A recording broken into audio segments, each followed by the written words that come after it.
প্রিয় শিক্ষার্থী বন্ধুরা, power grid company of Bangladesh PGCB এর উপসহকারী প্রকৌশলী নিয়োগ পরীক্ষা 2021-এ দ্বিতীয় শিফটে যে প্রশ্নটা এসেছিল সেটা আমরা ধারাবাহিকভাবে সমাধান করছি। তার একটা অংশ আমরা এখন দেখব। প্রশ্নে বলা হয়েছে নিচের চিত্রের সাহায্যে VRMS এর মান বের করো। শিক্ষার্থীরা, এখানে মূলত আমরা একটা সিগন্যাল দেখতে পাচ্ছি। এই সিগন্যালটা সাইনোসয়েডাল সিগন্যাল অবশ্য না। এই সিগন্যালে যে কোনো অংশ বেশি অর্থাৎ কোনো অংশে অ্যামপ্লিটিউড বেশি, কোনো অংশের অ্যামপ্লিটিউড কম, এরকম বিভিন্নভাবে ভাগ করা আছে। তো এই পুরাটা হচ্ছে একটা সাইকেল। এই পুরা সাইকেলের VRMS ভ্যালুর মানটা আমাদের বের করতে হবে। শিক্ষার্থীরা, আমরা জানি VRMS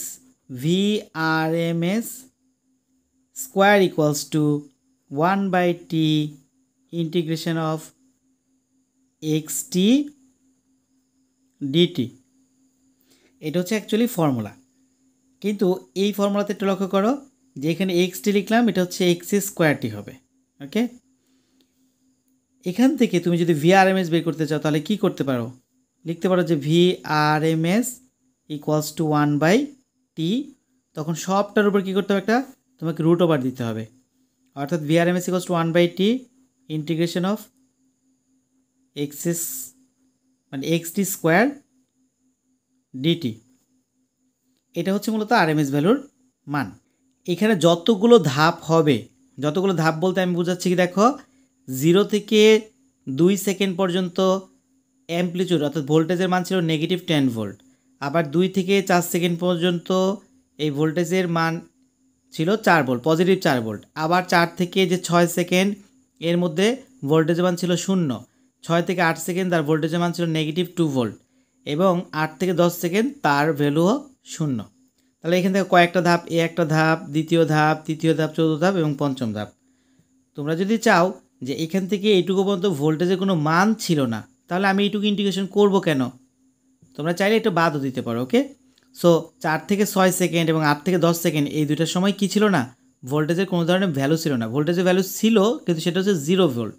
তাহলে যেহেতু 0 ভোল্ট, তুমি এইটুকু চাইলে যোগ না করলেও পারতে। আমরা তারপর এখানে সমাধানের ক্ষেত্রে আমরা এটা যোগ করে দেখাবো। সো 0কে তুমি যদি যোগ করলেও যা হবে, না করলেও তাই হবে। চলো আমরা সমাধানটা করি। প্রথমে বলা হয়েছে কি, এটা 1/t। এখানে t মানে কি? t মানে হচ্ছে এটা পর্যায়কাল। পর্যায়কাল বলতে আমরা এরকম বুঝবো যে একটা সাইকেল সম্পন্ন হতে মোট যেটুকু সময় লাগে সেটা হচ্ছে t। তাহলে এখান থেকে দেখো, এখান থেকে এইটুকু পর্যন্ত গেলে হবে একটা সাইকেল। এখান থেকে এইটুকু পর্যন্ত যেহেতু অর্থাৎ 0 থেকে 10 সেকেন্ড গেলে যদি একটা সাইকেল সম্পন্ন হয়, তাহলে এখানে যে আমরা বললাম যে t মানে পর্যায়কাল বা টাইম পিরিয়ড, তার টাইম পিরিয়ডটা কত? 10 সেকেন্ড। তার জন্য আমি নিচে এখানে দেবো কি 10। এরপর দেখো ইন্টিগ্রেশন, কয়টা ইন্টিগ্রেশন করতে হবে? 5টা। অর্থাৎ প্রতিটা ধাপে অর্থাৎ প্রতিটা পর্যায়ে কী ধরনের পরিবর্তন ঘটেছে সেগুলো সবগুলো আমাদের যোগ করে দেখাতে হবে। এখানে তাহলে অনেকগুলো যদি দেওয়া লাগবে, তাই আমি এখানে থার্ড ব্র্যাকেট দিলাম, কাজ শুরু করলাম। প্রথমে আসে ইন্টিগ্রেশন চিহ্ন দেব, ইন্টিগ্রেশন। এখানে দেখো, যদি এই ইন্টিগ্রেশনের মধ্যে কোনো ধরনের আমি লিমিট দেই নাই, অর্থাৎ ইন্টিগ্রেশনে একটা আপার লিমিট থাকবে, একটা লোয়ার লিমিট থাকবে। আপার লিমিট মানে উপরে, লোয়ার লিমিট থাকবে নিচে। আর একটা কথা হচ্ছে আপার লিমিট মানে কি, যে বিন্দু পর্যন্ত আমি যোগ করব, আর লোয়ার বিন্দু মানে কি, যেই বিন্দু থেকে আমি যোগ করব। তাহলে প্রথমে আসো, আমি এই 0 থেকে 2 সেকেন্ড পর্যন্ত যে ভোল্টেজটা আছে সেটা আমি কি করব? ইন্টিগ্রেশন করব। আমি যোগ করা বলতে বোঝাচ্ছি কি, ইন্টিগ্রেশন করা। ইন্টিগ্রেশনের আরেক নাম হচ্ছে যোগজীকরণ বা সমাকলন বলা যায়। এখন দেখো, আমি যখন এইটুকু ভোল্টেজ যোগ করব, তাহলে এইটুকু ভোল্টেজের শুরুর ভ্যালুটা কত? 0, এবং শেষের ভ্যালুটা কত? 2। তার মানে এটা হচ্ছে লোয়ার লিমিট 0, আপার লিমিট 2। তাহলে দেখো, এখানে লোয়ার লিমিট 0, আপার লিমিট 2 বসালাম। এরপর কি আছে? এখানে যদি আমি ভিটি দিয়েছি, মূলত অ্যাকচুয়ালি ফর্মুলাটা হবে ভিটি, এখানে ভি স্কোয়ার টি, অথবা ভিটি বলতে এখানে কি, টাইমের রেসপেক্টে। সূত্রটা আসলে একটুখানি সংশোধন করে, এটা হচ্ছে ভি স্কোয়ার টি হবে। ওকে, তাহলে এইখানে যে ভোল্টেজ ছিল, ভোল্টেজের মান কত? ভিটি কোনটা? এইটাই তো, এই ভোল্টেজ, তাই না? তাহলে এই ভোল্টেজের মান এখানে ছিল 0 থেকে 2 সেকেন্ডের মধ্যে ছিল -10 ভোল্ট। তাহলে -10 ভোল্ট। তারপর কি আছে? একটা হোল স্কোয়ার। আর এখানে কি থাকবে? ডিটি ঠিকই থাকবে। পরেরটা প্লাস, আবার ইন্টিগ্রেশন চিহ্ন হবে, এখন 2 থেকে 4 সেকেন্ডের মধ্যে যে ভোল্টেজটা ছিল সেটা আমরা যোগ করব। তো 2 থেকে 4 সেকেন্ডের মধ্যে ভোল্টেজ মান ছিল কি পজিটিভ 4 ভোল্ট। সুতরাং শুরুর বিন্দু 2 শেষের বিন্দু 4, শুরুর বিন্দু 2 শেষের বিন্দু 4, আর ভোল্টেজ মান কত 4 পজিটিভ 4, আর সাথে কি থাকবে ডিটি সময় সাপেক্ষে যেহেতু আমরা ইন্টিগ্রেশন করছি, প্লাস এই পরটুকু 4 থেকে 6 সেকেন্ড, 4 থেকে যে 6 সেকেন্ড সেখানে ভোল্টেজের মান 0। তাহলে আমরা বলছিলাম এইটুকু তুমি যদি না চাও যোগ করতে তাও হবে, কোনো ধরনের সমস্যা নেই। আমরা এটুকু যোগ করব না, বাদ দিয়ে দিলাম, কারণ এটুকু যোগ করলে আমাদের আসলে লাইনটাই শুধু বড় হবে, অন্য ক্ষেত্রে আর কোনো ধরনের পরিবর্তন হবে না। এরপর দেখো 4 থেকে 6 থেকে 8 যেই সময় সেকেন্ড সময়, এখানে আসলে সময়টা উল্লেখ করা নাই, সেকেন্ড না মিনিট এরকম কিছু উল্লেখ করা নাই, তবে এটা আমরা অবশ্যই সেকেন্ড ধরে নিব আর কি। তাহলে দেখো 6 থেকে 8 সেকেন্ডের মধ্যে তার ভোল্টেজ মান ছিল নেগেটিভ 2 ভোল্ট, অর্থাৎ ইন্টিগ্রেশন এখানে কি থাকবে লোয়ার লিমিট 6 আপার লিমিট কি 8, আর এই ভোল্টেজের মান অ্যামপ্লিটিউড কত -2, সো -2 হোল স্কোয়ার। তাহলে আমি এখানে সূত্রটা কি বললাম যে 1/t integration of x² dt, তাই প্রত্যেকটা জায়গায় আমি স্কোয়ার করছি এবং সাথে কি কি লাগাচ্ছি ডিটি যুক্ত করছি এই জন্য, কারণ টি এর সাপেক্ষে আমাকে ইন্টিগ্রেশন করতে হবে। তাহলে এখন দেখো পুরাটুকু কাজ আমার শেষ। তোমরা হয়তো ভাবতে পারো 8 থেকে যে 10 সেকেন্ড এখানেও তো ভোল্টেজ ছিল, মানে এখানেও তো যোগ করতে হতো, কিন্তু এখানে যোগ করার প্রয়োজন নেই, কারণ এখানে ভোল্টেজ মান 0। এই রেখার মধ্যে যদি কোনো ভোল্টেজের মান থাকে তাহলে সেটা সবসময় কী হবে 0 হবে। সো এইটুকুর মধ্যে ভোল্টেজ যেহেতু 0 তাই আমি এইটুকু আর যোগ করলাম না, এখন আমি থার্ড ব্র্যাকেট দিয়ে আটকিয়ে দেব। তাহলে দেখো এই যে এখানে যে সিগন্যালটা দেওয়া আছে এই সিগন্যালটাই মূলত হচ্ছে আমরা এখানে যুক্ত করলাম এই 4 থেকে 6 সেকেন্ড এবং 8 থেকে 10 সেকেন্ড যে অংশটা সেটা আমরা বাদ দিলাম, কারণ এখানে যেহেতু কোনো ভোল্টেজের মান ছিল না। এখন ইন্টিগ্রেশনের কাজটা আমরা করি 1/10 ইন্টিগ্রেশন। শিক্ষার্থী একটা জিনিস লক্ষ্য করো, ইন্টিগ্রেশন করার আগে আমি এটাকে স্কোয়ারটা করে নিই। স্কোয়ার করলে কী হবে 2 0,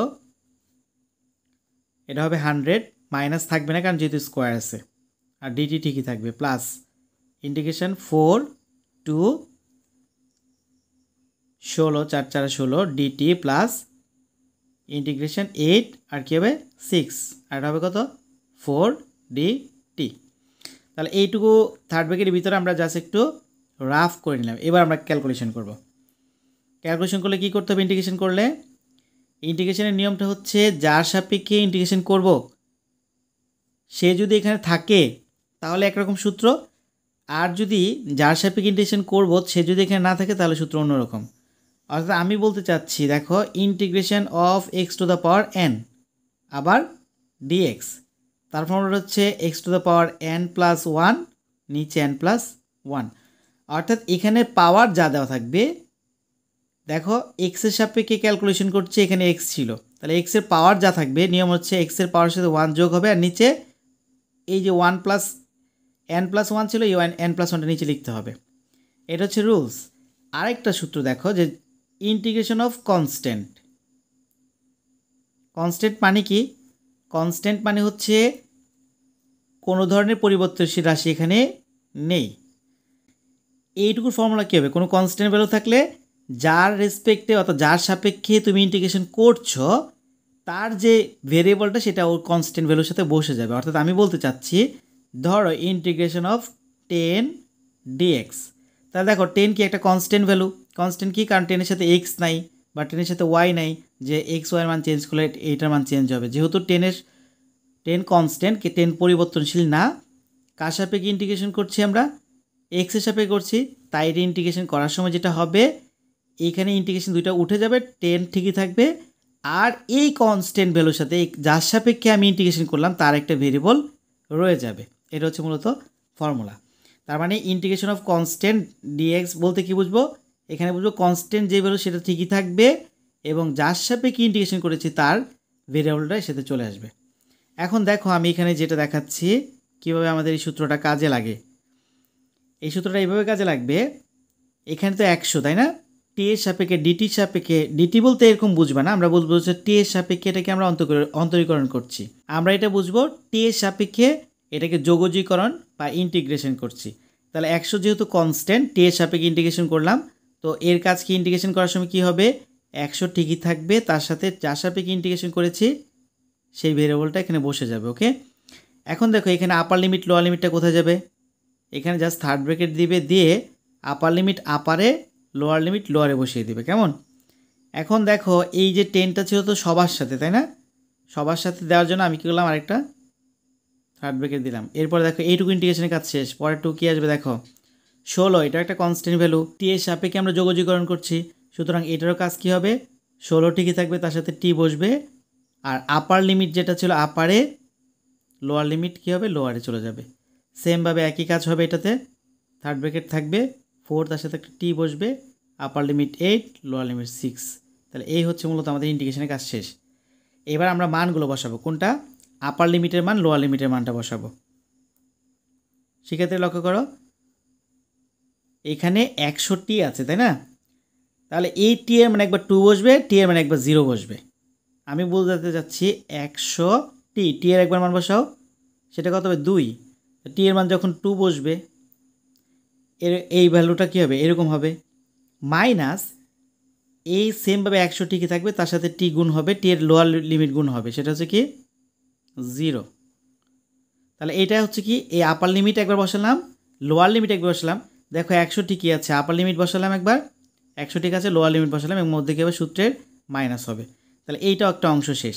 প্লাস পরের অংশ এখানে চলে আসো, এখানে কি আছে 100, আপার লিমিট বসাতে হবে একবার, এখানে আছে 16, আমি বলে 100 লিখেছি, 16 কেটে উপর লিখি, আর টি এর মান কত একবার 4, মাইনাস এটা সূত্রে মাইনাস, আবার কী হবে 16 ইন্টু টি এর মান কত, এখন টি এর মান কিন্তু 0, প্লাস এই অংশটা। তাহলে এখানে ক্যালকুলেশন করলে কী হবে, 4, টি এর মান কত, একবার আপার লিমিট একবার লোয়ার লিমিট, আগে আপার লিমিট বসাতে হয়, তাতে মাইনাস করতে কী হয়, লোয়ার লিমিট 4, লোয়ার লিমিট কী ছিল 6। তাহলে এই হচ্ছে মূলত আমার ভ্যালু বসানো শেষ, 1/10। এইটুকু যদি আমরা ক্যালকুলেশন করি, এইটুকুর ভ্যালু পাবো 200, আর এটা তো 0 হয়ে যাবে, তাই না? এইটুকুর ভ্যালু আর পাবো না। প্লাস 416 64 মাইনাস 16 দুগুণে 32, প্লাস 4 8 32 মাইনাস 4 6 24। এখানে মূলত থার্ড ব্র্যাকেট না দিলেও চলবে, এখানে ফার্স্ট ব্র্যাকেট দিলেও চলবে।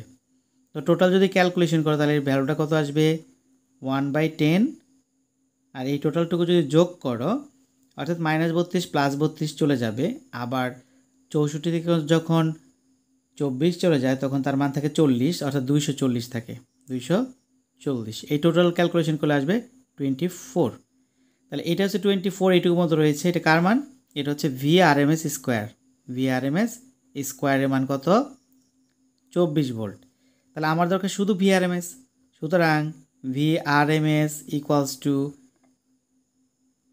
√24, ক্যালকুলেশন করলে মান পাবে হচ্ছে 4.898 ভোল্ট। তাহলে কি বলেছিল বের করতে, RMS ভ্যালু অর্থাৎ রুট মিন স্কোয়ার ভ্যালু বের করতে বলা হচ্ছে। কোনটা থেকে, এই যে এখানে যে শিক্ষার্থীরা এটা কোনটার মান, এই যে এখানে যে সিগন্যালটা দেওয়া ছিল, অর্থাৎ আঁকা বাঁকা একটা সিগন্যাল। আঁকা বাঁকা বলতে এটার মূলত হচ্ছে যে সাইকেলটা পুরোপুরি সাইন ওয়েভের মতো এত সুন্দর না, অর্থাৎ সাইন ওয়েভ তো উপরে নিচে কী থাকে, প্রায় সমান থাকে, তাই না? আর এখানে দেখো উপরের অ্যামপ্লিটিউড নিচের অ্যামপ্লিটিউড সমান না, তারপর কোথাও মাঝে কী আছে, গ্যাপ আছে। তো এইটা মূলত এক ধরনের সাইকেল ছিল আর কি। আর এই সাইকেলটারই যে RMS ভ্যালু বের করতে বলা হয়েছিল সেটা আমরা বের করেছি। এটা হচ্ছে কত, 4.898 ভোল্ট। শিক্ষার্থীরা ধন্যবাদ সবাইকে।